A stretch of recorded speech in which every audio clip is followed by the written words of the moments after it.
بسم اللہ الرحمن الرحیم۔ السلام علیکم ورحمۃ اللہ وبرکاتہ۔ محترم سامعین و حاضرین و ناظرین، میرے مولا تعالیٰ جل وعلا کا ارشاد ہے کل، اے حبیب آپ فرما دیجئے۔ کل کے دو معنی ہیں قرآن پاک میں، مفسرین نے میرے پیشواؤں سمیت یہ ملحوظ رکھا ہے کہ کل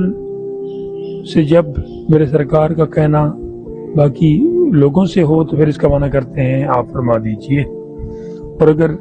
بطور دعا اسے استعمال کیا جائے یا حکم ہو تو پھر یوں ہے کہ آپ عرض کر دیجئے مجھ رب العالمین کی بارگاہ میں۔ تو یہاں کیونکہ انسانوں سے بات ہو رہی ہے، اپنے غلاموں سے بات ہو رہی ہے، لہذا اس کا معنی ہوگا آپ فرما دیجئے بفضل اللہ و برحمتہ، کہ جب ان پر، اہل ایمان پر، آپ کے غلاموں پر، میرے بندوں پر اللہ تعالیٰ اپنا فضل فرمائے اور اپنی رحمت فرمائے، فَبِذَلِكَ فَلْيَفْرَحُوا، تو انہیں چاہیے کہ وہ اس پہ خوشی کا اظہار کریں، فرحت کا اظہار کریں، انبساط، مسرت کا اظہار کریں۔ اب مسرت کا اظہار، آج میں ایک بیان پڑھ رہا تھا کسی دوست کا، جس کا یہ کہنا تھا کہ جی میلاد نہ مناؤ، میلاد والے کو مناؤ۔ بہت اچھی بات کی ہے، لیکن ایک بات یاد رکھنا کہ میلاد والے کو منانا ہے اصل میں۔ ہم اگر صرف جھنڈے لگا کے، برقی کمکمیں لگا کے اور اچھے بیجز بنا کے اور جناب مختلف قسم کے کھانے پکا کے نیاز تقسیم کر دیں گے ان دنوں میں، اور باقی دنوں میں ہمارا رویہ اور انداز مختلف ہو، ہم یہ نہ دیکھیں کہ ہمارا حق ہے یا نہیں،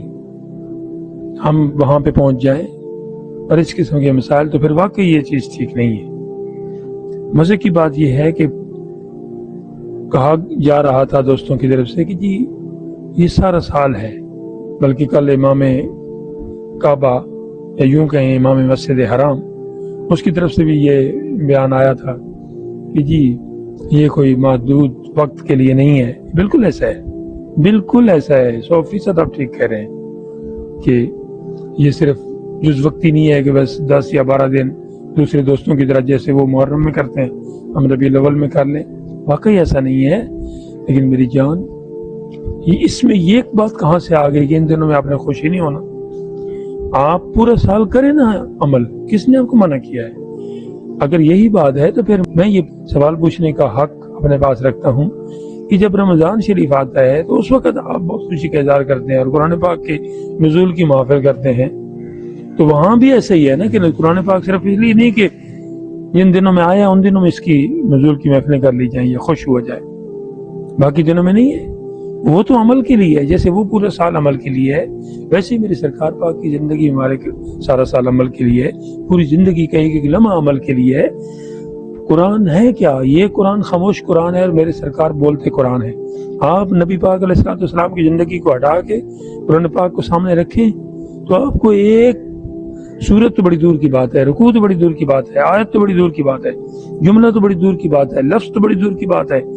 حرف تو بڑی دور کی بات ہے، اس کی حرکت تو بڑی دور کی بات ہے، ایک شوشہ تک آپ نہیں سمجھ سکتے۔ لیکن میرے سرکار کو ساتھ رکھیں گے، اس قرآن پاک کو پڑھتے جائیں گے، اس قرآن پاک کی زندگی کو پڑھتے جائیں گے، آپ کو ہر بات سمجھ آتی جائے گی۔ تو جس طرح یہ قرآن پاک پوری زندگی عمل کے لیے آیا ہے، نہ صرف ان دنوں میں اس پہ خوشی منانی چاہیے کہ جن دنوں میں یہ نازل ہوا ہے، بعین ہی اسی طرح میرے سرکار کی آمد بھی پوری قیامت تک آنے والے لوگوں کے لیے ہے۔ لیکن جس طرح اس قرآن پاک کی آپ خوشی ان نزول قرآن کے دنوں میں مناتے ہیں، اسی طرح میرے سرکار کی بظاہر جو تشریف آوری ہے ان دنوں میں آپ کے غلاموں کو خوشی منانے دیں۔ تو اللہ تعالیٰ ہمیں، میرے سرکار کا، ہم سب کو، بلکہ سب کو اپنے حبیب پاک کا سچا غلام بنائے۔ میرے سرکار تو یہ چاہتے تھے کہ کوئی ایک بھی نہ رہ جائے جو جنت کا حقدار نہ ہو، لیکن میرے مولا تعالیٰ کی حکمت ہے کہ اس وقت بھی کئی رہ گئے اور اب بھی ہیں، اور قیامت تک یہ لوگوں نے رہنا ہے، حق اور باطل کی جنگ تو رہنی ہے۔ اللہ تعالیٰ ہمیں حق کے پلڑے میں رکھے، زندگی اسی میں دے، خاتمہ بالایمان بھی اسی میں ہو۔ کوئی بات سخت نکل گئی ہے تو اللہ تعالیٰ معاف کرے، آپ بھی معاف کرنا۔ السلام علیکم۔